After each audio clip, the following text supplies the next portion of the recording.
আমাদের উম্মতের মুহাম্মদ সাল্লাল্লাহু আলাইহি ওয়াসাল্লামের কাছে কোরআন আসার পরে কিয়ামত পর্যন্ত যত ঘটনা ঘটবে, এই পুরো ঘটনার ইতিহাসের প্রথম শহীদ হচ্ছেন এই সুমাইয়া রাদিয়াল্লাহু আনহা। সুমাইয়া রাদিয়াল্লাহু আনহা একজন দাসী, দাস প্রথা ছিল তখন না, দাসী।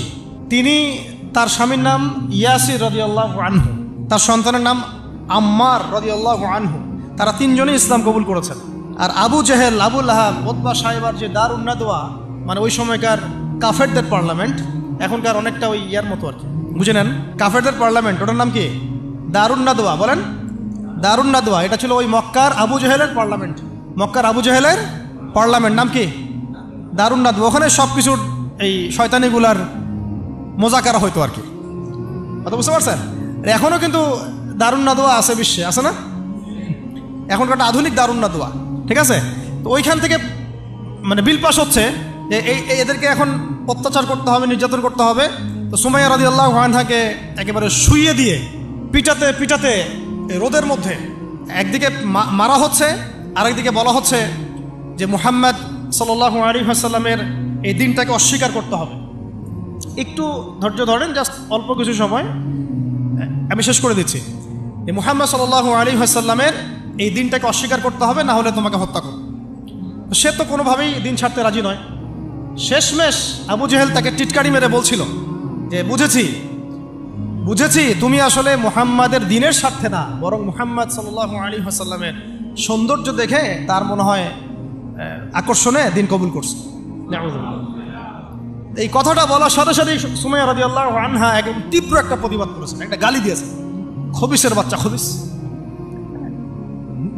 নষ্ট নষ্ট মানুষের সন্তান, নষ্ট, এরকম একটা শব্দ আছে না আমাদের সমাজে, এরকম একটা মারাত্মক, মানে শক্ত একটা কথা বলে ফেলছে ওই সিচুয়েশনে। তো এইটা আবু জেহেলের তখন মানে ইজ্জতে লেগে গেছে। তো সে পাশে থাকা একজন ওর মানে সহকারী, তার হাতে একটা বর্ষা ছিল, ওই বর্ষাটা নিয়ে সুমাইয়া রাদিয়াল্লাহু আনহার তলপেট, লজ্জাস্থানের উপরের অংশে বরাবর একেবারে গেঁথে দিয়েছে, এবং এটাতে ফিনকি দিয়ে রক্ত ছোটা শুরু হয়েছে, এবং এতেই তার শাহাদাত হয়ে গেছে। ইসলামের ইতিহাসে আমাদের উম্মতের মুহাম্মদ সাল্লাল্লাহু আলাইহি ওয়াসাল্লামের কাছে কোরআন আসার পরে কিয়ামত পর্যন্ত যত ঘটনা ঘটবে, এই পুরো ঘটনার ইতিহাসের প্রথম শহীদ হচ্ছেন এই সুমাইয়া রাদিয়াল্লাহু আনহা। সর্বপ্রথম রক্ত দিয়ে দিন কায়েমের, রক্ত দিয়ে দিন প্রতিষ্ঠার এই মহাকাব্য রচনা করে গেছেন সুমাইয়া রাদিয়াল্লাহু আনহা। তারা কি দুনিয়ার কোনো স্বার্থে রক্ত দিয়েছিলেন? হ্যাঁ, তারা কি উপদেষ্টা হওয়ার জন্য রক্ত দিয়েছিলেন? তারা কি কোনো রাষ্ট্র ক্ষমতা পাওয়ার জন্য রক্ত দিয়েছিলেন? গনিমত পাওয়ার জন্যে? শুধু এক আল্লাহকে রাজি খুশি করার জন্য তারা এই কাজগুলো করেছে। পরবর্তীতে আল্লাহ পাক তাদেরকে গনিমতও দিয়েছেন, রাষ্ট্রও দিয়েছেন, রাষ্ট্র ক্ষমতাও দিয়েছেন, সবই দিয়েছেন। তাদের কারো উদ্দেশ্য ছিল না, তাদের উদ্দেশ্য ছিল দিন প্রতিষ্ঠা করা, দিনকে প্রচার করা, প্রতিষ্ঠা করা, মানুষের মাঝখানে ছড়িয়ে দেওয়া আল্লাহর কালিমা লা ইলাহা ইল্লাল্লাহ মুহাম্মাদুর রাসূলুল্লাহ প্রতিষ্ঠা করা। আমাদের এই অভ্যুত্থানগুলা, বিপ্লবগুলোর যেন নিয়াত ঠিক থাকে, কথাটা বলার উদ্দেশ্য এটা। অপোজিটে একটা দলিল আপনাকে দিয়ে যাচ্ছে আজকে। খায়বার যুদ্ধ থেকে ফেরার সময় নবী সাল্লাল্লাহু আলাইহি ওয়াসাল্লামের সাথে আরেকটা যুদ্ধ হয়ে গেছে। ইহুদিরা লুকায় ছিল, ওৎপেতে ছিল, দূর থেকে তীর নিক্ষেপ করেছে। নবী সাল্লাল্লাহু আলাইহি ওয়াসাল্লাম এবং সাহাবীরা এটাকে প্রোটেক্ট করেছেন। একদিন দুই দিন ওখানে থাকতে হয়েছে। এর মধ্যে একটা তীর এসে আল্লাহ নবী সাল্লাল্লাহু আলাইহি ওয়াসাল্লামের এই যে খাদেম, একটা খাদেম, সম্ভবত তার নাম মিদআম, কি নাম, এই মিদআমের বুকে এসে লাগে এবং সে মারা যায়।